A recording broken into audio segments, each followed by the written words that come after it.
상쾌한 아침 원주에서 출발합니다.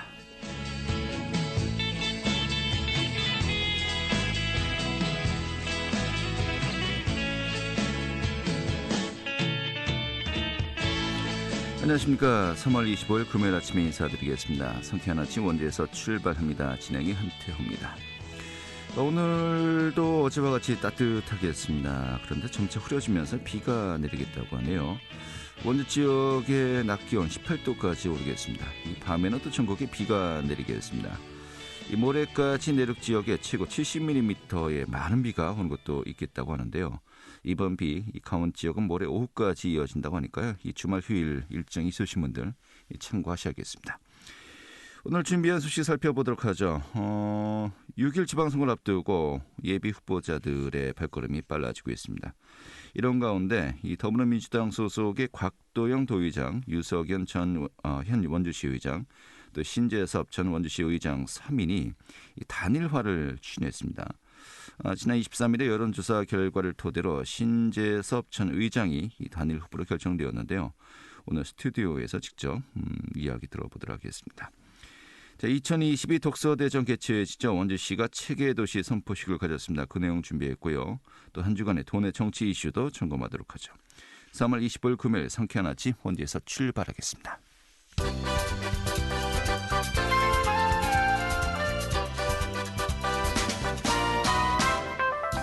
오늘의 뉴스입니다. 올해 강원도 내 공동주택 공시가격 상승률이 신규 브랜드 공급과 매매시장 과열 여파로 17%대를 웃돌면서 역대 최고치를 경신했습니다. 국토교통부가 발표한 2022년도 공동주택 공시가격에 따르면 올해 1월 1일 기준으로 강원도 내 공동주택 공시가격 변동률은 17.2%에 달하고 첫 번째 통계 시점인 2007년 이후 가장 높았습니다. 최근 지난 15일부터 20일까지 일주일간 강원도 내에서 코로나19 학생 확진자가 12,000여 명 발생했던 것으로 나타났습니다. 개학 3주차인 지난 15일에서 21일까지 일주일간 유치원과 초중고학생 확진자가 12,100여 명 나왔고 같은 기간에 도내 전체 확진자 수를 파악해볼 때 코로나19에 감염된 100명 중 16명은 학생이었던 것으로 파악되고 있습니다. 기후변화와 생태환경을 핵심 의제로 한 5대 상권 관광 활성화를 위해서 월정사와 평창 지역사회 또 환경단체들이 힘을 모았습니다. 한강시민체험관 운영위원회는 어제 월정사 종모소에서 환경분야 단체들이 대거 참석한 가운데 첫 번째 회의를 열었고 이 기후변화 대응 시스템을 구축하고 또 5대 산의 문화 자원을 연계한 관광 활성화 방안에 대해서 협의했습니다. 오늘의 뉴스였습니다.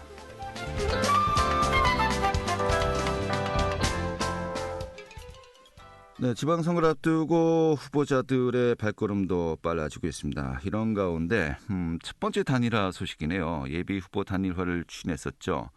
이 더불어민주당의 곽도영 도의회 의장, 유석연 원주시 의장, 또 신재섭 전 원주시의회 의장 3인이 지난 23일에 여론조사 결과를 토대로 신재섭 시의원을 단일 후보로 결정했습니다.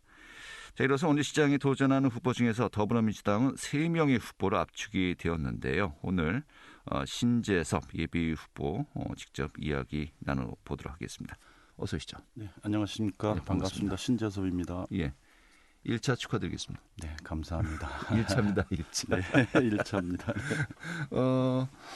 이게 그 원주시장이 치악산 등반이라고 생각을 하면은 네.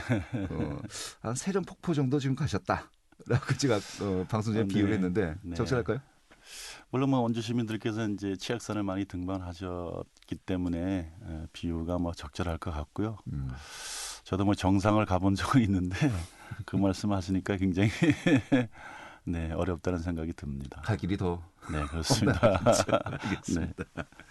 네. 이 원주시장 출마를 선언했던 원주시장 그 민주당 후보군이 여러 분이었어요. 예, 그렇습니다. 그 중에서 이제 3분 좀 만만치 않은 분들이었습니다. 또 중량감도 있고요. 곽도영 강원도의회 현 의장, 또 유석연 현 원주시의회 의장, 또 우리 또 신 의원님이었는데요.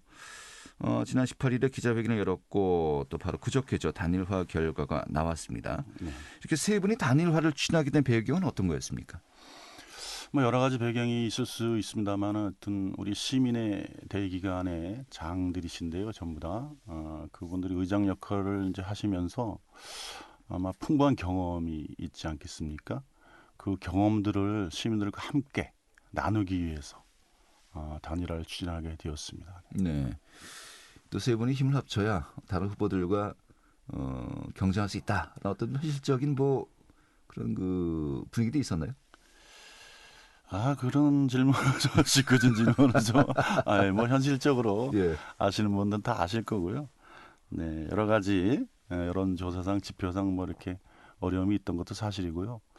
서로 이제 도와가면서 하면 좋은 시너지 효과가 나지 않을까 이렇게 생각을 하고 있습니다. 네. 네.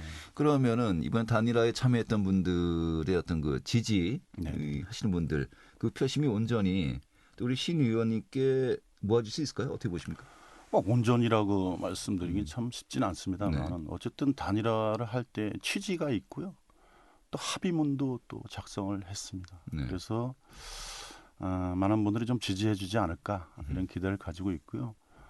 두 분의 의장님들께서도 앞으로도 계속 지지하겠다 이런 표현의 말씀을 주셨고 곧 또 만날 겁니다. 네. 이 단일화 과정은 어땠습니까? 좀 어느 정도 이렇게 사전에 좀 그 인지를 못하고 좀 갑작스럽게 좀 발표됐다는 느낌도 있거든요. 이제 서로 이심전심으로는 뭐 알고 있었다고 봐야 됩니다. 어쨌든 개별적으로 둘 이렇게 만날 때는 얘기가 좀 있었는데 대선 때문에 여러 가지 이제 지방선거가 일정이 다 뒤로 물리면서 저희들도 물리게 됐습니다. 네. 대선이 끝나고 바로 만나게 됐고요. 저희들이 이제 처음에 만난 거는 3월 13일입니다. 불과 한 뭐 일주일 전 네. 그렇게 되는 거죠.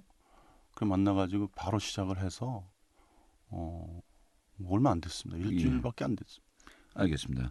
일주일 만에 이제 속전속결로 이제 서로 합의를 하고 그렇습니다. 또 이제 여론조사 과정도 거치고요. 그리고 이제 발표를 하게 되었습니다만은 뭐 구체적인 수치는 뭐 비공개를 하기로 한 것 같습니다만은 네, 그렇습니다. 일단은 신 의원께서 가장 높은 또 이 지지율을 이 여론조사상 이제 받은 거 아니겠습니까? 네, 그렇습니다. 네. 이 본인의 경쟁력 뭐 어떤 것들이 이번에 이 선택에 또 좌우되었다고 보십니까? 글쎄 뭐 두 분하고 경쟁을 했는데요. 두 분 다 훌륭하신 분들이긴 한데 한 이틀 여론조사를 했습니다. 그때 이제 저를 잘 아는 사람한테 전화가 간 것 같습니다. 그래서 아마 제가 좀 더 나오지 않았나. 운이 좋았다는 말씀입니까? 운이 좋았습니다. 저는 그렇게 생각합니다. 알겠습니다. 그러면 이제 그 민주당 내 이 경선 후보자들 이제 3파전으로 압축이 되었습니다. 네. 구자열 전 강원도 비서실장 그리고 최혁진 전 청와대 비서관 또 우리 의원님인데 이제는 정말 결과를 좀 예측하기가 힘들 것 같기도 하고요. 아까도 이야기했습니다. 네. 앞으로 갈 길이 또 험난하겠다라고 이제 말씀드렸는데 좀 각오도 좀 새롭게 또 다져야 될 것 같기도 하고 어떻습니까? 하여튼 이제 지금도 말씀하신 두 분들이 워낙 훌륭하신 분들이라 제가 뭐 그분들보다 잘하는 게 있을까 이런 생각을 해봅니다만은 어쨌든 이제 굳이 이제 얘기 말씀을 드리자면 저는 이제 원주시를 떠나지 않고 원주시에서 12년 동안 계속 의정 생활을 했기 때문에 그분들보다 좀 이제 원주시 구석구석을 좀 더 잘 알지 않을까. 그리고 원주 시민의 아픈 마음을 좀 더 헤아리지 않을까. 뭐 그 정도라고 생각을 하고요. 알겠습니다. 예. 앞으로도 뭐 최선을 다하겠습니다. 좀 민주당 후보분들은 좀 이제 압축이 되었는데 이 국민의힘 같은 경우는 도래 이제 후보군들이 좀 계속해서 여러분들이 물망에 오르고 있는 것 같습니다. 이제 경선만 이야기했습니다만은 결국 이제 최종적으로는 본선의 경쟁력이 또 있어야 되는 거 아니겠습니까? 네, 그렇습니다. 좀 어떻게 전망하고 계십니까? 글쎄요, 뭐 이제 대선 결과가 지방선거에 영향을 미친다. 그래서 저는 이제 예전부터 이제 대선하고 지선을 한꺼번에 치러야 된다 이런 말씀들을 이제 중앙에다가도 건의하고 그랬는데요. 네. 어쨌든 결과가 그렇게 안 됐고요. 아무래도 대선에서 승리한 그 세력이랄까 뭐 하여튼 당이라고 할까 아마 출마자들이 굉장히 늘어나는 것 같습니다. 근데 뭐 지금 시작하면 준비는 좀 늦지 않았을까 이런 생각이 들고요. 어쨌든 기존에서 운동하시던 분들이 최종 후보가 되지 않을까라는 생각이 들고 그렇지만 어쨌든 지금 인수위원 차원에서 뭐 여러 가지 얘기들이 나오고 있어서 저희 더불어민주당의 후보들도 충분히 경쟁력이 있다 이런 생각이 들고요. 네. 최선을 다하면 좋은 결과가 오지 않을까 이렇게 생각하고 있습니다. 알겠습니다. 자, 결국 또 이제 정책 또 현실적으로 이건 정말 그 가능한 공약이다 이런 부분들이 또 계속 다듬어지고 또 시민들에게 제시해야 되지 않겠습니까? 현재 좀 중점을 두고 좀 공약 개발 어떤 것들을 좀 하고 있는지요? 저는 이제 1호 공약이 이제 원주시도 균형 발전해야 된다 이런 생각을 하고 있습니다. 어쨌든 이제 혁신도시, 기업도시가 유치가 됐는데 그건 수요 공급에 맞지 않게 이제 택지가 공급이 된 것이라 우리 원도심, 뭐 구도심이라고 표현합니다만 이것이 굉장히 낙후가 돼 있고요. 우리 잘 아시겠지만 KBS 요 뒤쪽에 있는 뭐 남산, 남해 네. 이런 곳도 벌써 한 15년이 넘었습니다. 재개발 준비한 지가. 근데 그곳이나 아니면 예전에 우리가 번성했던 우리 구 시가지들 다 침체를 면치 못하고 있어서 저는 어쨌든 이제 더 이상 제가 시장이 되면 기존에 있는 택지 개발 준비한 건 해야 되겠지만 신택지 개발은 하지 않겠다 네. 이런 공약을 이제 발표를 했습니다. 예. 왜냐하면 기존의 구도심이 너무나 공동화되어 있어서 그런 거 하고 두 번째 이제 그 어쨌든 기업 유치를 해야 되는데 우리 원 시장께서 이제 그 원주시를 이제 관광 도시로 바꿔놨다 저는 이렇게 생각을 하고요. 거기서 나오는 이제 뭐 입장료 이런 거 사용료 이런 것들을 우리 저기 기업 유치하는데 마중물로 좀 써야 되겠다 이런 생각도 갖고 있고요. 세 번째는 이제 교통 원주도 지금 굉장히 트래픽이 심합니다. 그래서 이게 트램이나 다른 대중교통 수단을 원주에도 이제 도입을 해야 되겠다 이런 생각을 가지고 있고요. 저는 이제 전기를 이용하지 않는 수소 동력을 기반으로 한 그러한 이제 트램을 설치하면 좋겠다 이런 생각이 들고요. 세 번째 이제 어쨌든 문화 강국이 돼야 되는 거고 대한민국도 따라서 원주시도 문화가 융성한 도시가 됐으면 좋겠다 이런 말씀을 드리면서 한 네 가지의 중점을 두고 시정을 한번 멋지게 한번 해보고 싶다 이런 생각을 가지고 있습니다. 알겠습니다. 이 신규 택지 개발을 더 이상 하지 않겠다. 네네. 물론 장점도 있겠습니다만은 뭐 아파트 공급이 좀 제한된다든지 또 찬반 논란도 좀 있을 것 같기도 하고요. 좀 뜨거운 이슈가 될 것 같은데요. 원주가 이제 주택 보급률이 한 7, 8% 됩니다. 사실. 네. 그래서 제가 보니까 한 2만 5천 명, 한 10,000세대 정도가 공실로 있다. 저는 이렇게 생각을 하거든요. 네. 수리를 좀 잘하고 그런 여러 가지 인테리어 비용이나 수리 비용을 좀 지원해 주면 여기에도 뭐 이렇게 충분히 살 수 있다 이런 생각을 해서 그런 생각하고요. 어쨌든 균형을 좀 맞춰야 된다 이렇게 생각을 합니다. 그래서 상권도 전부 다 이제 신규 택지 쪽으로 몰려가기 때문에 이렇게 해서는 우리 원주시도 균형 발전 차원에서는 정말 이게 시의 장이 네. 수급 조절을 좀 해야 된다 네. 이렇게 생각이 들어서 그런 말씀을 드리고요.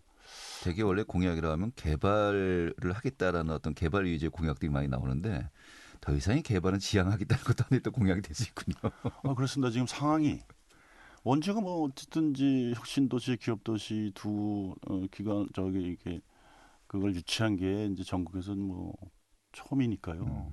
그러니까 아무래도 많이 공급이 된 건 사실입니다. 네. 예, 그렇습니다. 알겠습니다. 민주당의 경선 일정은 아직 가시화된 건 없는 거죠? 그렇습니다. 뭐 예측은 이제 한 달 정도 후에 네. 뭐 이제 경선하지 않을까 이런 생각은 가지고 있습니다. 4월 말에서 5월 초까지는 예, 좀 그렇습니다. 결정되는 어떤 뭐 마지노 네. 한계선으로 정해지고 있는데요. 여러 가지 뭐 여성 뭐 할당이라든지 청년 뭐 할당이라든지 이런 부분들도 좀 약간 논의가 되고 있는 것 같아서요. 그렇습니다. 약간은 복잡할 것 같습니다. 네, 그렇습니다. 예, 알겠습니다. 바쁘시겠네요. 아, 예, 새로운 네. 북부 가셨고 아까도 이야기했지만은 사다리 병창까지 잘 올라가시길 바라겠습니다. 사달의 병창까지 왔습니다. 저는 세련 폭포 같은데요. 아직 거기까지 못 간 것 같은데요. 네, 오늘 이렇게 정리 아주 잘 들었습니다. 감사합니다. 고맙습니다. 네. 건강하십시오. 네, 더불어민주당의 신재섭 원주시장 예비 후보였습니다.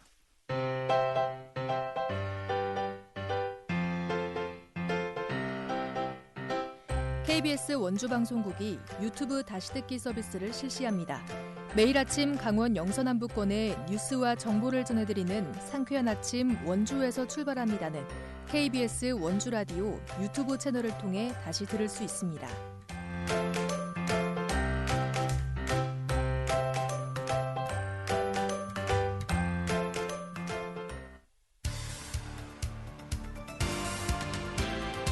알찬 정보, 생생한 현장의 소식을 전해드립니다. 리포터 현장.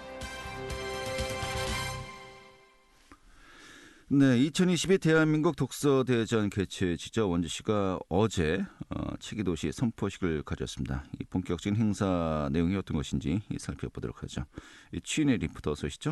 네, 안녕하세요. 네, 어제 원주시에 체계도시 선포식이 있었는데 이 체계도시 선포 좀 어떤 의미가 있는 겁니까? 네, 올해 대한민국 독서대전의 개최지가 원주라서 그 기대가 큰데요. 대한민국 독서대전은 문화체육관광부에서 주최하는 국내 최대 규모의 책 축제입니다. 매년 독서문화 확산에 앞장서는 도시와 한국출판문화산업진흥원이 함께 진행하는데요. 체계도시 선포식은 그러한 독서대전의 개막을 알린 개막식인 셈입니다. 2022 대한민국 독서대전 개최지인 원주를 체계도시로 선포하고 작가와 독자, 출판계, 도서관계 등 책과 관련된 사람들과 책을 사랑하는 시민들이 축하를 주고받는 행사였는데요. 올해 원주시 한도시 한책 읽기의 선정도시인 순례주택의 유은실 작가도 참석해 초청 강연을 진행했습니다. 체계도시 선포, 상징기 전달, 책 속의 나눔 및 전달식, 작가 초청 강연 이 순서로 행사가 진행됐는데요. 독서대전 본행사는 9월 23일에서 25일까지입니다. 본행사까지 지역 곳곳에서 다양한 행사가 진행되는데요. 원주시립도서관 이문희 관장 이야기 들어보겠습니다. 원주를 책의 도시로 선포하고 작가와 독자, 출판계, 도서관계 등 책과 관련된 이들과 책을 사랑하는 시민들이 축하를 주고받고 행사의 시작을 알리는 자리입니다. 걷잡을 수 없는 오미크론 확산에 많이 지쳐있을 국민들이 2022 대한민국 독서대전과 책을 통해 일상 속에서 신선한 해방감을 느끼시길 바라고 책과 함께하는 일상 행복이 모두에게 봄처럼 찾아오길 바랍니다. 독서대전 행사에 많은 관심 부탁드리고 참여하시기를 바라겠습니다. 고맙습니다. 네, 어제 행사 좀 어떻게 진행되었는지 궁금하고요. 또 체계도시로 선포하면서 또 어떤 점들을 기대해 볼 수 있을까요? 네, 어제 선포식은 코로나 확산 방지로 직접 행사에 참여하지 못한 사람들을 위해서 독서대전의 메타버스인 게더타운을 통해서도 즐길 수 있었습니다. 행사는 올해 독서대전의 컨셉이기도 한 책은 신선한 해방감을 테마로 진행됐는데요. 책이 희망이 된다는 마음을 담은 어린이 중창 공연과 제작 연극이 진행됐고요. 초대된 내빈 중에는 신선한 해방감을 준 인생책을 소개하고 이를 다른 사람에게 전달하는 독서 릴레이도 진행됐습니다. 올해 1년 내내 진행될 독서대전 행사로 시민들이 더욱 독서를 사랑하는 계기가 될 것 같은데요. 토지문화재단과 함께 박경리 작가 독서 챌린지를 진행 중이고요. 손끝으로 읽는 수필화 프로그램, 책 속 명문장 릴레이와 같은 전 국민이 참여할 수 있는 독서 프로그램이 진행 중입니다. 대한민국 독서대전 홈페이지를 통해서 현재 진행되는 프로그램에 대한 다양한 정보를 확인해 볼 수 있는데요. 이번 행사를 찾은 시민들은 원주시의 독서 문화가 확산되고 독서를 즐길 프로그램이 많다는 걸 실감할 수 있어서 좋다는 반응이었습니다. 현장을 찾은 시민 이야기 들어봤습니다. 저는 원주 시민이고 그리고 제가 이제 책을 지금 만드는 일을 하고 있는 사람으로서 굉장히 이제 반가운 소식이었고 코로나 상황임에도 불구하고 좀 직접 와서 현장을 보고 싶어서 참여를 하게 되었습니다. 일단 꽃들에게 희망을이라는 제가 참 좋아하는 시이기도 한데 책이기도 한데 그걸 모티브 삼아서 이제 정말 책에서 희망을 볼 수 있다는 그런 메시지를 전달하는 그런 어떤 오프닝 공연이나 그런 흔적이 엿보였던 게 이제 인상이 깊고요. 정말 이제 원주가 책의 도시로서 그동안 굉장히 많은 활동들을 해왔었고 시민들도 이제는 정말 피부로 느끼고 그런 어떤 자부심과 긍지를 갖고 있는 그런 현재에 도달했다고 저는 생각을 하고 있어요. 네, 자, 올해는 원주시 곳곳에서 뭐 책과 관련된 행사를 즐길 수 있을 것 같은데요. 지금 많은 분들의 관심과 또 참여로 이 행사 또 성공적으로 이루어지길 빌겠습니다. 오늘 잘 들었습니다. 네, 감사합니다. 네, 주인의 리포터였습니다.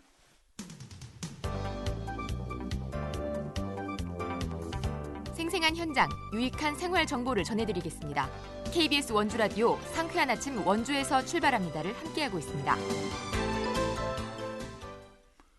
네, 동네 정치 이슈 살펴보도록 하겠습니다. 강원일보 정치부의 이하늘 기자 연결하죠. 여보세요? 네, 안녕하세요. 네, 반갑습니다. 자, 이제 지방선거를 앞두고 후보자들의 발걸음이 빨라지고 있습니다. 특히 이제 국민의힘 강원도지사 후보들, 이 국민의힘에서는 강원도지사 선거에 김진태 전 국회의원, 또 황상무 전 KBS 앵커 현재 2명이 이 출사표를 던졌는데 이 공천 경쟁이 굉장히 치열할 것 같아요. 네, 그렇습니다. 이번 대선에서 강원도 전역에서 50% 이상 득표율을 기록한 국민의힘은 이렇게 우세해진 정치 지형을 기반으로 강원도정 교체까지 일어난다는 기세를 보이고 있기 때문에 출사표를 던진 후보들의 공천 경쟁은 더욱더 치열해질 것으로 보입니다. 우선 국민의힘 도지사 선거 예비 후보자는 김진태 전 국회의원과 황상무 전 KBS 앵커 등 2명이 경쟁 구도를 형성하고 있습니다. 김진태 전 의원은 지난 23일 선거 출마를 공식화했고요. 또 같은 날 황상무 전 KBS 앵커도 선거사무소 개소식을 개최하면서 초반에 기싸움이 치열합니다. 두 주자는 춘천을 연고로 하는 공통점이 있지만 걸어온 길은 다른데요. 김 전 의원은 서울대 법학과를 거쳐서 춘천지방검찰청 원주지청장을 역임한 법조인 출신이고 반면에 춘천고를 졸업한 황 전 앵커는 서울대 대학원 신문학 석사를 거쳐서 30여 년간 KBS 보도국에 몸을 담아온 언론인 출신입니다. 네, 이 경력이 다른 만큼 정치적 행보도 좀 차이가 있는 것 같아요. 네, 맞습니다. 김진태 전 의원은 박근혜 전 대통령의 측근으로 알려지면서 보수의 아이콘으로 자리를 매김하는 등 정치적인 행보를 보여왔다면 황 전 앵커는 얼마 전에 그 김 의원 이제 어제죠 인터뷰를 했는데 보수의 아이콘이라는 그 별칭은 그렇게 좀 받아들이기 싫어하는 것 같더라고요. 알겠습니다. 그러면은 이제 조금 변화를 원하시는 것 같은데요. 네, 그런 것 같습니다. 황 전 앵커는 이번에 대선을 계기로 정치에 입문한 신인이기도 합니다. 김 전 의원은 출마 선언 기자회견 자리에서 황 전 앵커에 대해 아무래도 앵커 출신이다 보니까 말을 더 잘할 것이라면서도 뚜벅뚜벅 저의 길을 걷겠다 이렇게 얘기를 했고요. 앞서서 또 황 전 앵커도 출마 선언 자리에서 김 전 의원보다 낮은 인지도에 대해서는 촉박한 시간이지만 충분한 인지도를 높여나갈 수 있다고 자신을 했습니다. 또 여기에 정창수 전 국토교통부의 제1차관도 예열을 하고 있는데요. 춘천에 임시 사무실을 얻었고 지난 주말 최측근들과 회동을 하는 등 선거 출마가 임박한 것으로 보입니다. 빠르면 4월 초 공식 출마 선언이 이뤄질 것으로 알려지고 있습니다. 또 강원도지사 출마 경험이 있고 또 이번에도 오래전부터 준비해온 만큼 지역 현안을 꿰뚫고 있다는 것도 장점입니다. 여기에 윤석열 대통령 당선인의 총괄 보좌역으로 인수위에서 활동하고 있는 대선의 이철규 국회의원도 도지사 출마설도 다시 한번 급부상하고 있는 상황이기 때문에 지역 정치권의 관심이 더 크게 모아지고 있습니다. 네, 지금 이야기한 것처럼 정창수 전 차관은 지금 입각설도 나오고 있고요. 근데 현역 의원들 같은 경우는 이번에 그 공천 룰이 국민의힘 같은 경우 이제 감점제를 또 도입하기로 하지 않았습니까? 이 부분이 또 크게 좀 영향을 주지 않을까라는 또 생각도 들고요. 자, 민주당에서 현재까지는 원창모 전 원주시장이 도지사 출마를 선언했는데 원주에 선거사무소를 차렸군요. 네, 그렇습니다. 민주당에서는 원창모 전 원주시장이 당내에서는 처음으로 도지사 선거 출마를 공식화했습니다. 지난 21일 기자회견을 열고 지역 소멸위기에 직면한 강원도는 지금까지와는 전혀 다른 전면적인 혁신과 대전환이 필요하다며 자신이 도지사 적임자임을 강조했는데요. 인동의 선거사무실 개소를 준비하고 있고요. 또 원주뿐만 아니라 춘천과 강릉 등 지역을 자유롭게 오가면서 스킨십 확장을 예고하고 있습니다. 네. 현재 민주당에서는 그 원창모 전 원주시장만 출사표를 던졌는데 좀 많은 관심을 가지게 되는 것이 이광재 의원의 행보예요. 강원도지사 선거 출마설은 계속해서 좀 끊이지 않고 나오고 있네요. 네, 맞습니다. 지난 21일에는 우리 지금 24일에는 원내대표 선거가 있었는데 그때는 불출마를 공식화했었는데요. 또 지난 주말에는 춘천과 원주에서 강원도 내 지역위원장과 6일 지방선거 출마자들과 잇따라 회동을 가졌습니다. 이번 대선 패배에 따른 반성과 위로의 시간을 가졌는데 이 자리에서 대부분의 인사들은 이광재 의원에게 강력하게 강원도지사 출마를 권유하는 일도 벌어지면서 선택의 시간이 다가온 것으로 보이고 있습니다. 네, 그런데 민주당의 당원 당기를 보면요, 지역운영위원장은 최소한 지난 3월 12일까지는 사퇴를 했어야 되는데 네, 맞습니다. 아직 유지하고 있거든요. 지금 어떻게 이게 또 논의가 될지 지켜봐야 되겠습니다. 자, 이런 가운데 여야 공이 공직선거 후보자 추천관리위원회를 구성을 하고 있습니다. 좀 이전보다 기준이 많이 까다로워진 것 같아요. 네, 맞습니다. 우선 민주당 같은 경우에는 후보자 추천관리위원회를 우선 구성을 해놓은 상황인데요. 특히 2회 이상의 토론과 프리젠테이션 등을 통해서 역량 있는 후보를 선출하겠다는 방침이 흘러나오고 있기 때문에 입지자들이 잔뜩 긴장하는 분위기입니다. 지금 현재 공직관리위원회의 위원장은 이기원 한림대 교수가 위원장을 맡게 됐고요. 총 13명으로 구성이 됐습니다. 허영 강원도당 위원장은 기초단체장 선거의 단수 추천 지역은 우선 후보자를 정하는 등 다음 달 말에는 공천을 완료할 것이라면서 단체장 후보자와 비례대표 지방의원도 2회 이상의 토론과 프리젠테이션을 거쳐서 후보를 선출하겠다고 강조를 했습니다. 네, 이 국민의힘도 공천 기준이 강화되었는데 이 광역 기초지자체장 후보 공천, 이 전략 공천이 아니고 이 경선을 원칙으로 하겠다라고 또 이제 선언을 했죠. 네, 그렇습니다. 일단 우선 기초단체장 후보 같은 경우에는 당원투표 50%, 여론조사 50% 방식의 경선을 통해서 선출하기로 결정했고요. 또 지역방송 토론에 1회 이상 출연해서 주민들이 판단할 수 있도록 했습니다. 또 여기에 광역 기초의원 후보자, 지방의원들은 공직 후보자 역량 강화 시험도 반드시 치러야 합니다. 상대평가로 9등급으로 나눠서 기초의원 비례대표는 상등급 이상, 그리고 광역의원 비례대표는 2등급 이상을 받아야지만 공천에 신청할 자격이 부여됩니다. 또 기초의원의 경우에는 공천할 때 2차례 가번의 기호를 받았던 후보는 세 번째 출마부터는 가를 받을 수 없도록 명시를 했습니다. 알겠습니다. 이 본선도 그렇습니다만은 앞으로 한 달 동안의 이 공천 경쟁 굉장히 뜨거울 것 같습니다. 지켜봐야 되겠고요. 오늘 이렇게 정리하죠. 잘 들었습니다. 네, 감사합니다. 네, 강원일보 정치부의 이하늘 기자였고요. 자, 3월 25일 금요일의 순서 여기서 모두 마치도록 하겠습니다. 고맙습니다.